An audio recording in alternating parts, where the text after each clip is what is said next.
A woman who is now the head of the Democratic National Committee against the Sanders campaign and between the Clinton campaign and the Department of Justice during the Clinton email investigation. Let's welcome Senator Bernie Sanders of Vermont. When Bernie Sanders stepped on stage for this CNN TV1 town hall event in March, he probably didn't know that the evening before, Donna Brazile, then a CNN commentator and vice chair of the Democratic National Committee, now head of the DNC, had sent an email to the Clinton campaign captioned, "From time to time I get the questions in advance," and saying, "Here's one that worries me about HRC," flagging a question intended for Clinton on the death penalty. The question noted that since 1976, we executed 1,414 people in this country. Clinton's communications director, Jen Palmieri, seemed grateful for Brazile's assistance, writing back that evening to say, yes, it is one she gets asked about. Not everyone on the campaign staff likes her answer, but can share it with you.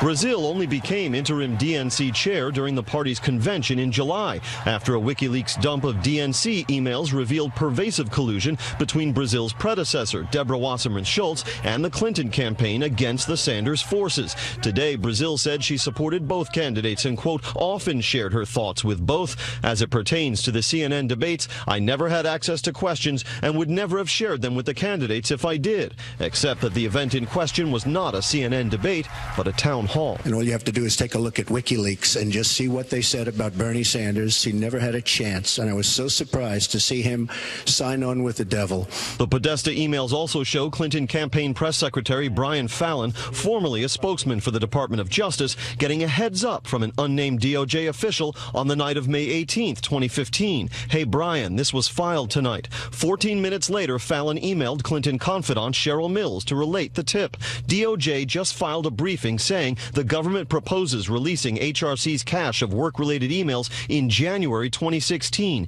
Get out, exclaimed Mills. Palmieri then looped in Podesta and Huma Abedin to set a conference call for the morning. This will be a thing tomorrow, and she is in front of the press. Neither the Clinton campaign nor the Sanders campaign responded to our request for comment today. Bret. James, there's new evidence tonight about the Clinton Foundation investigation, if you will. We just don't know how far it got. Yes, we've been covering this in depth on this show, and the WikiLeaks documents reveal that Chelsea Clinton, back in December 2011, sent an email to John Podesta and others voicing her, quote, serious concerns about Teneo, the private firm run by Doug Band, a top aide to former President Clinton and a Clinton Foundation officer.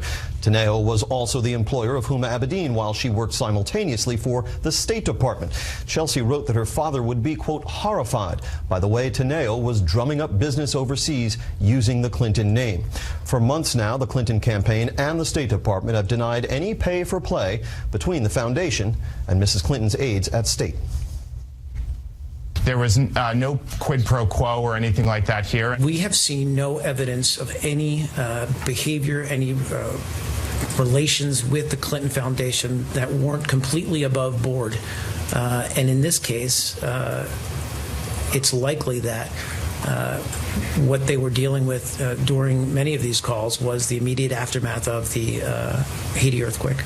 Today, however, State Department emails obtained by the Republican National Committee and first reported by ABC News show that a top aide to Secretary Clinton, in the hours after the devastating earthquake that struck Haiti in 2010, instructed officers at the Clinton Foundation, when sifting through offers of medical aid and humanitarian assistance, to distinguish between offers coming from, quote, FOB or Friends of Bill and those originating elsewhere. Caitlin Klavoric also referred to WJC VIPs, meaning very important people tied to William Jefferson Clinton. Those who fell outside those categories were to be directed to USAID. The State Department once again today denied any favoritism. What I'd say is, see no evidence that preferential treatment was given to anybody based on their association with the Clinton Foundation or with the former president himself. And in response to all of this, Donald Trump tweeted today, and I quote, "Crooked's State Department gave special attention to, quote, Friends of Bill after the Haiti earthquake. Unbelievable," unquote. Bret. Now it's just down to Crooked's. James, very quickly, you know, when you talk about this with the Clinton campaign or Democrats, they say, listen, this is all about Russia. Russia hacked these emails. We don't have any indication that they're denying that these things are real. In fact, Hillary Clinton in the debate referenced a speech where she said she was talking about Abe Lincoln That's in the emails, in the transcripts of the speech. So that is the response you get. Right, and at no point does anyone challenge the authenticity of these documents. We do always have to be careful when we're looking at them to make sure they're authentic and not doctored in any way, but so far there is no indication of that. Okay, James, thank you very much. Donald Trump is ripping into Republicans as disloyal and says he is now free to fight the way he wants to. The embattled nominee is trying to survive the fallout from the leaking of an 11-year-old tape featuring vulgar comments about women and poll numbers that have shifted. Chief political correspondent Carl Cameron is with the Trump campaign tonight in Panama City Beach, Florida. Donald Trump blasted House Speaker Paul Ryan first thing this morning for saying he will no longer defend or campaign with Trump and instead focus solely on protecting the GOP House majority. He tweeted, quote, "Despite winning the second debate in a landslide, every poll, it is hard to do well when Paul Ryan and others give zero support." Later he tweeted, "Our very weak and ineffective leader Paul Ryan had a bad conference call where his members went wild at his disloyalty." Then this, "It is so nice that the shackles have been taken off me and I can now fight for America the way I want to." Trump attacks Hillary Clinton for being a failed Secretary of State in a new ad, and he uses video of Clinton during her bout of pneumonia and after her 2013 concussion. With the exception of cheating Bernie out of the nomination, the Democrats have always proven to be far more loyal to each other than the Republicans. Ryan's move was prompted by the audio tape of Trump boasting that as a star, he could kiss and grope women without permission. Trump supporters are promising to punish GOP dissenters, but after the Virginia State Party chairman organized a protest outside the Republican National Committee headquarters yesterday, which still backs Trump, the campaign fired him. New Jersey Governor Chris Christie, who's running Trump's transition team, expressed disappointment at Trump's apology amid rampant rumors that Trump used the N-word on tape during an apprentice shoot. At a raucous Wilkes-Barre, Pennsylvania rally last night, Trump again implied Democrats are planning widespread voter fraud in Philadelphia to defeat him. I hear these horror shows, and we have to make sure that this election is not stolen from us and is not taken away from us. And though U.S. intelligence is convinced that Russian hackers are trying to undermine the U.S. election and are believed to be supplying WikiLeaks with material to make public, Trump sounded thrilled and read aloud several lines of paid, closed-door Clinton speeches made public by WikiLeaks. This just came out. WikiLeaks! I love WikiLeaks. Crooked Hillary Clinton said that terrorism was not a threat, quote, not a threat to the nation. Thank you, Carl. We thought we'd take a look at the big board tonight to look at the Electoral College map. Remember, it takes 270 Electoral College votes to win the presidency. Tonight we have 201 for Hillary Clinton, 164 for Donald Trump. Now, this is the map. Red, the blue, the gray states are key battleground states. As of tonight, if the election were tonight, in the average of polls, even if it's a razor-thin lead, this is how it would go down. Hillary Clinton would pick up Nevada, Colorado, Iowa, Wisconsin, Michigan, Ohio, Pennsylvania, New Hampshire, Virginia, North Carolina, and Florida. Donald Trump would win as of tonight in the average of polls, Arizona and Georgia, although Georgia's close. That's the map. Look at the math. 347 Electoral College votes for Hillary Clinton, 191 for Donald Trump. Hillary Clinton would win the presidency with a landslide Electoral College win as of tonight. Obviously, anything can change in 4 weeks, but this is what the map looks like. A couple of other interesting numbers. The Elections Project says that 34% of Americans will cast their ballots early, either early voting in their state, absentee ballots. Some key states where that is happening, Florida, 2.7 million Floridians will vote early. There are already about 50,000 votes in. And here you see the breakdown. Republicans 43% to Democrats 38%. North Carolina, roughly 160,000 early votes, 26,000 so far. It's tied at 37%. And here in Iowa, roughly 260,000 early votes, 88,000 so far.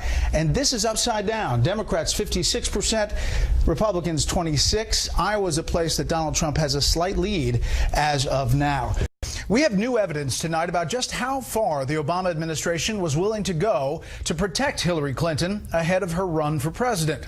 An arms dealer tells Fox News in an exclusive interview that the full weight of the Justice Department came down on him in an effort to hide a secret plan to funnel weapons to Libya that ultimately armed America's enemies.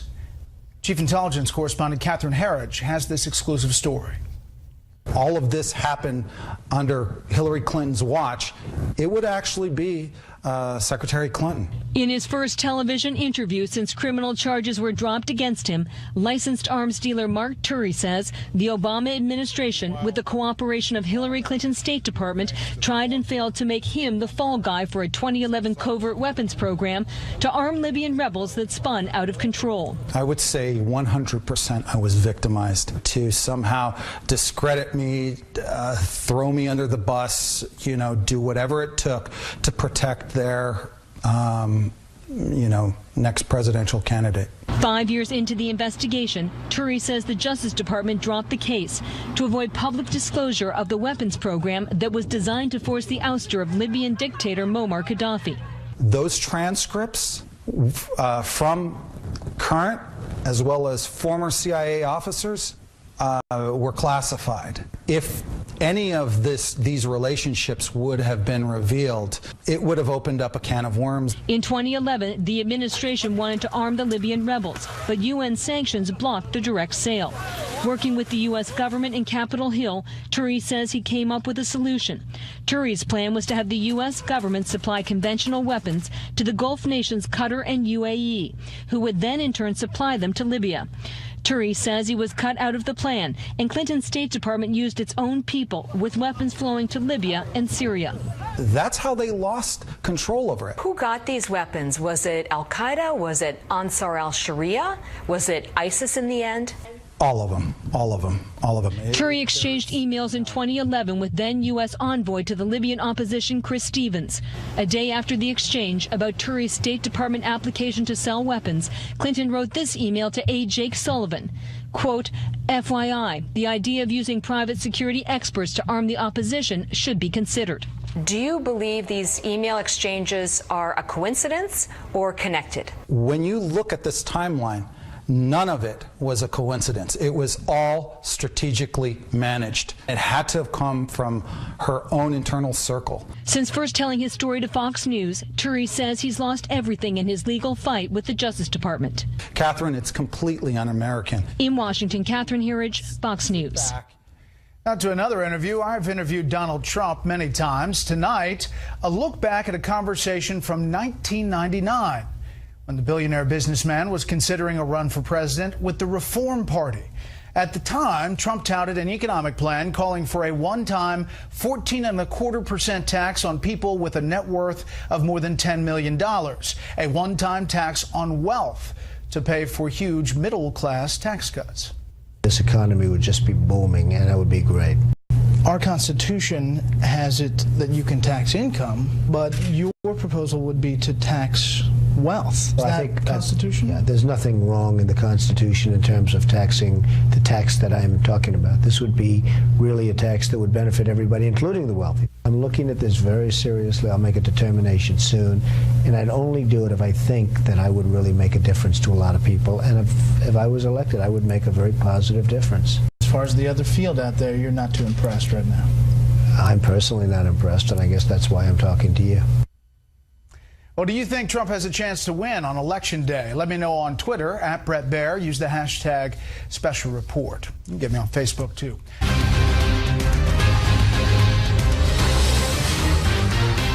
The company building the Dakota Access Pipeline resumed construction today on private land near a North Dakota lake, where there have been environmental protests for months. Sunday, a federal appeals court ruled the project can resume on the land within 20 miles of Lake Oahe.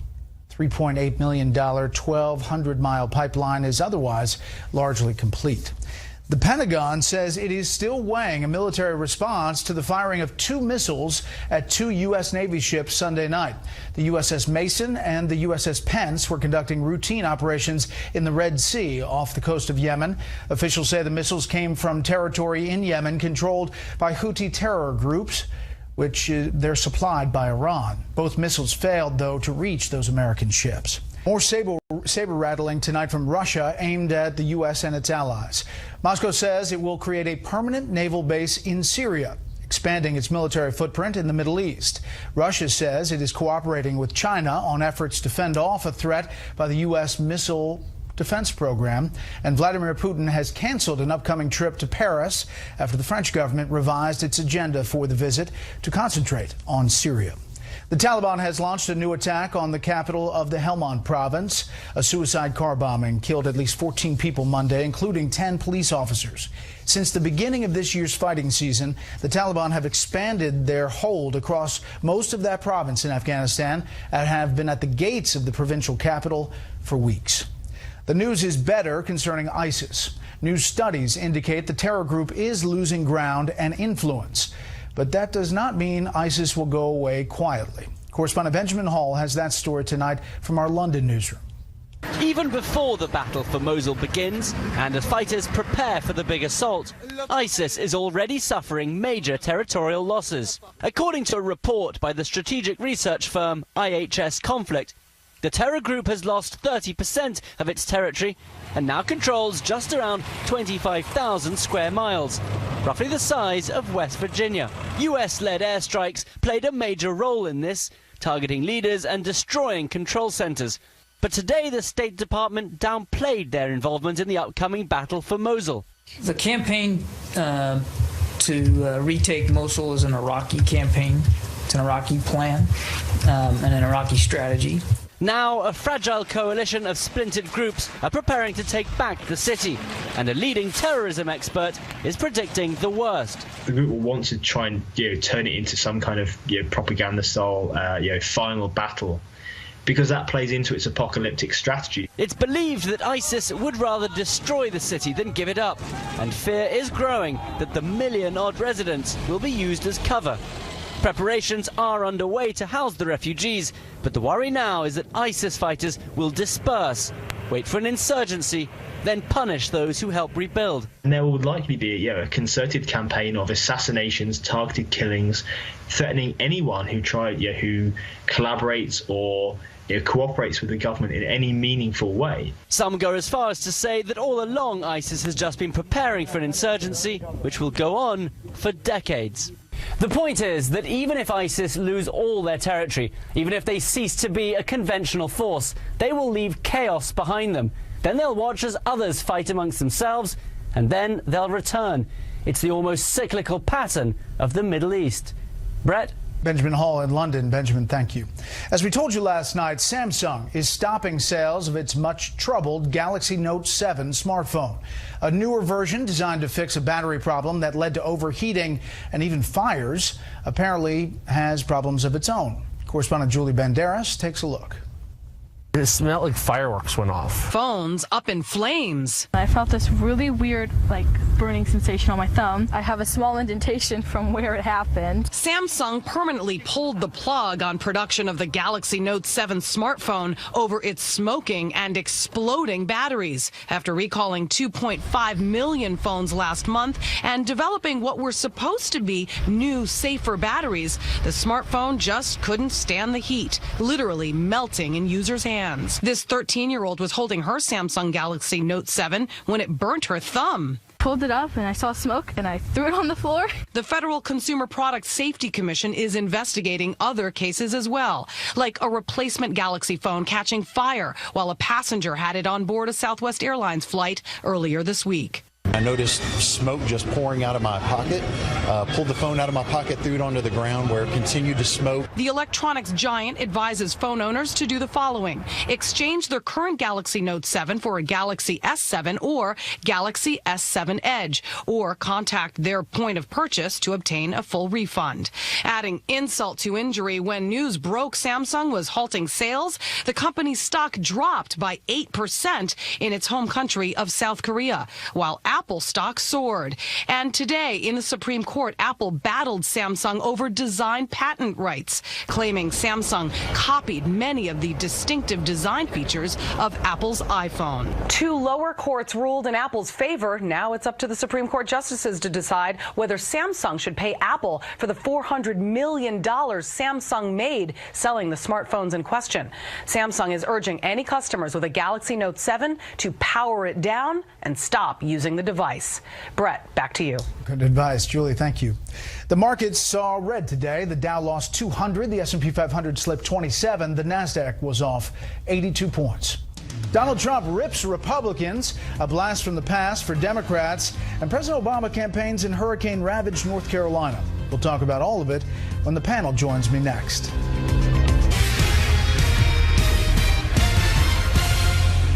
Isn't it too bad that we don't have stronger leadership on both sides? On both sides.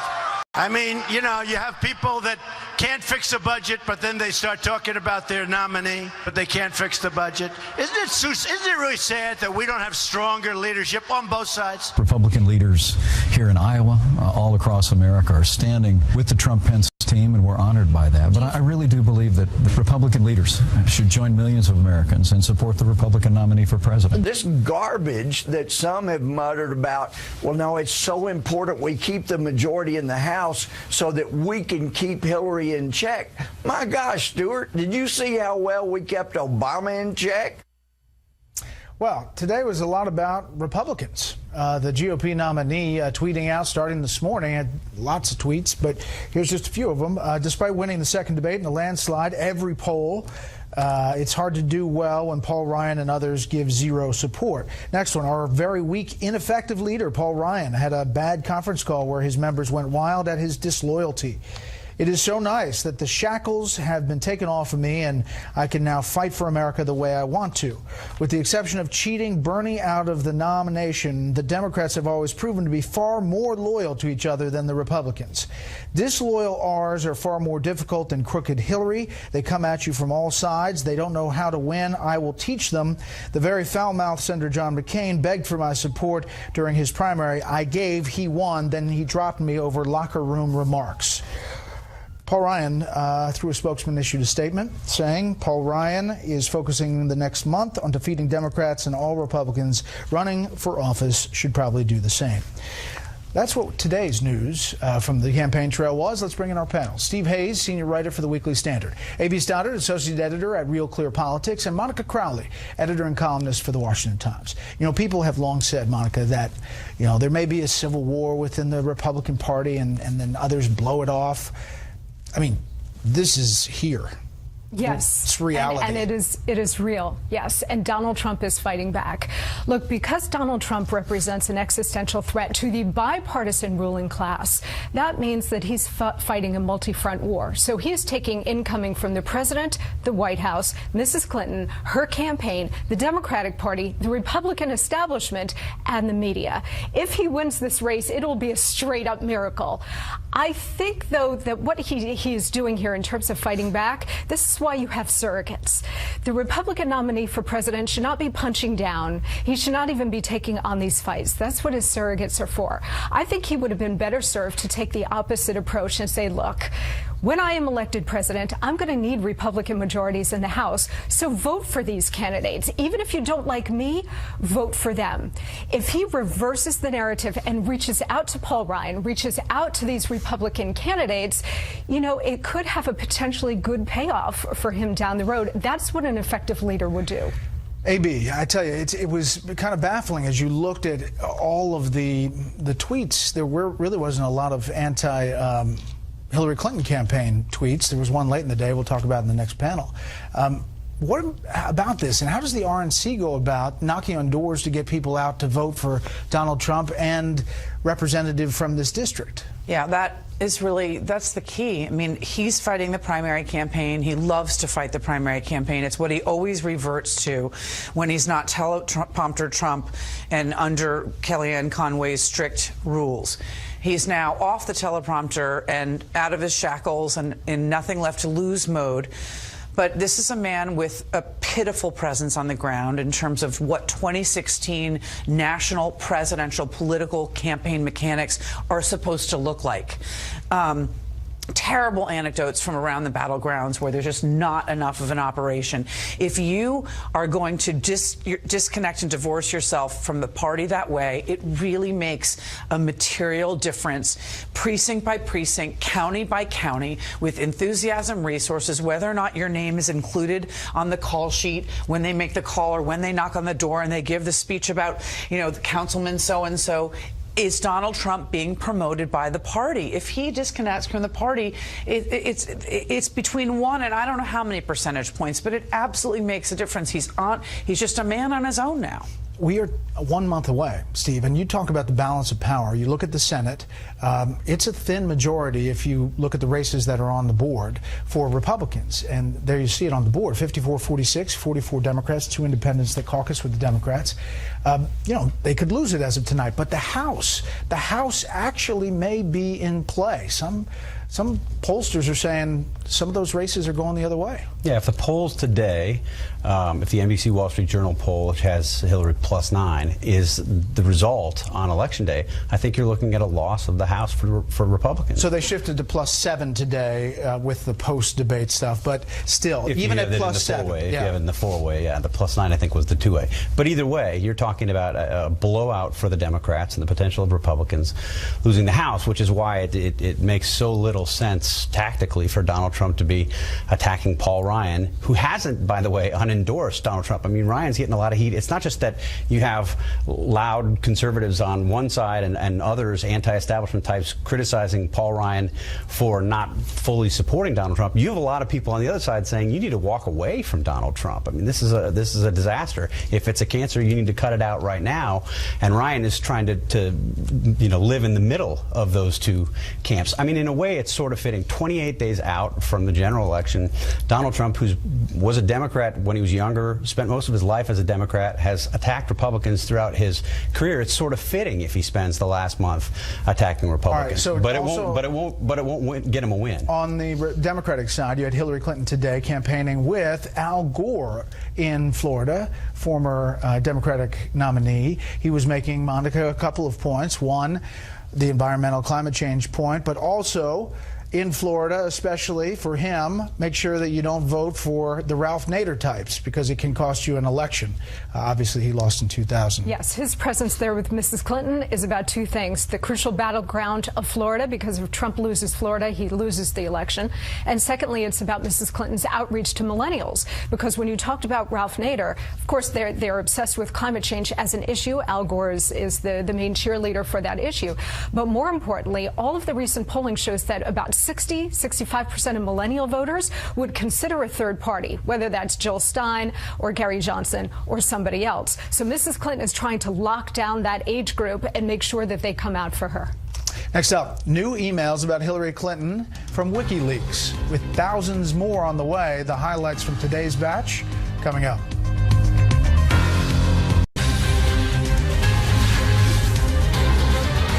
Did the department give preference to people or companies that had donated to the Clinton Foundation in terms of contracts to help Haiti recover from the earthquake? We found no evidence that preferential treatment was given to any particular entity or organization with respect to contracts. Again, what I'd say is see no evidence that preferential treatment was given to anybody based on their association with the Clinton Foundation or with the former president himself.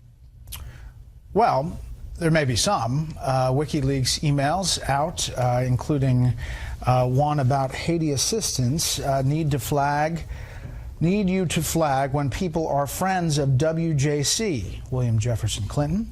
Most I can probably ID, but not all. Response, is this an FOB, friend of Bill? If not, she should go through the CIDI.org. In other words, go through the bureaucratic place. Donald Trump tweeted on this. Crooked State Department gave special attention to friends of Bill after Haiti earthquake. Unbelievable. We're back with the panel. Steve, we have seen these denials of any indication of anything that the State Department did, anything. And yet, you're starting to see some things that at least point to something in these emails. Well, Trump is clearly right. What he said in his tweet is entirely accurate. You just saw in that one exchange that we just highlighted, obvious preference given to a friend of Bill. Otherwise, there's no reason to identify the friends of Bill. What are they going to do? Not give preference to friends of Bill? Those people are going to be excluded? Of course, that's what was at play. It's embarrassing to have the State Department spokesman go up day after day after day and say things that just aren't true. But he's part of a long pattern pattern that we've heard from administration officials, that we've heard from Clinton campaign officials, and that we've heard from Bill and Hillary Clinton themselves. Bill Clinton said in September, nothing was ever done for anybody because they were contributors to the foundation. Nothing. That's as categorical as it can get, and it's every bit as false as his claim that he didn't have sexual relations with that woman. Okay, AB, here's another one. This deals with Donna Brazile, now the interim DNC chair. She was then vice chair and also an analyst at CNN. She writes Jen Palmieri, the communication director at the Hillary Clinton campaign, the subject line, from time to time, I get the questions in advance. Now, this is one day in advance of the CNN town hall with Hillary Clinton and Bernie Sanders. Here's one that worries me about HRC. And then she goes on to list one of the questions that was provided by one of the people at the town hall. And then he asked this very question to Hillary Clinton. In light of the fact that there are documented cases of innocent people who have been executed in our country, I would like to know, how can you still take your stance on the death penalty in light of what you know right now? This is such a profoundly difficult question, and what I have said and what I continue to believe is that the states have proven themselves incapable of carrying out fair trials. Well, it's not profoundly difficult if you know the question. No, but let's start with the fact that actually on any controversial issue, you should prepare as a presidential candidate for any question on any position you've taken that was difficult, whether or not you're fed the question in advance. But get to the heart of the matter here. Donna Brazile giving the question to Jen Palmieri the night before the town hall. This is the thing. Now, here's what she says. As it pertains to CNN debates, I never had access to questions and would never have shared them with the candidates if I did. I'm deeply disappointed that the Republican leaders of the party of Reagan are publicly using information illegally obtained by the Russians, because the national security of our country should not be a partisan issue. Now, it shows that. The truth is that many people who are influential in the party believed from the very start, from 2013, from 2005, that Hillary Clinton was running for president and that she would be the de facto nominee any minute until she got it. She lost in 2008. From that moment forward, she was the de facto nominee for 2016. And they all are on Team Hillary. It was very clear in the DNC emails that were leaked in July. And it was an obstacle to Bernie Sanders. And it's not, I mean, what does Bernie Sanders say about this tonight? I mean, what if you're on the Sanders team and you're looking at this, and there was already all this evidence from the DNC leak of what happened inside the organization, and now you see that a question was given ahead of a town hall. If you're Bernie Sanders and his supporters tonight, you are outraged and you're furious. This was a core theme of Bernie Sanders throughout the primary process, that we are living in a corrupt, rigged system. Donald Trump has also picked up that as a core theme. Both of these candidates have and had tremendous traction with this, because the vast majority of Americans do believe that the system is rigged to benefit the powerful, the wealthy, and the influential, i.e. Mrs. Clinton. So, you know, in all of the talk about the civil war going on in the Republican Party, Mrs. Clinton now, with all of these disclosures coming out via WikiLeaks, she's got to be a little bit worried about her Democratic base. The Bernie Sanders supporters must come out for her on November 8th, and if they don't, she's got a problem. If it gets picked up anyplace, I mean, if these emails get aired anywhere else, or yeah, well, it'll be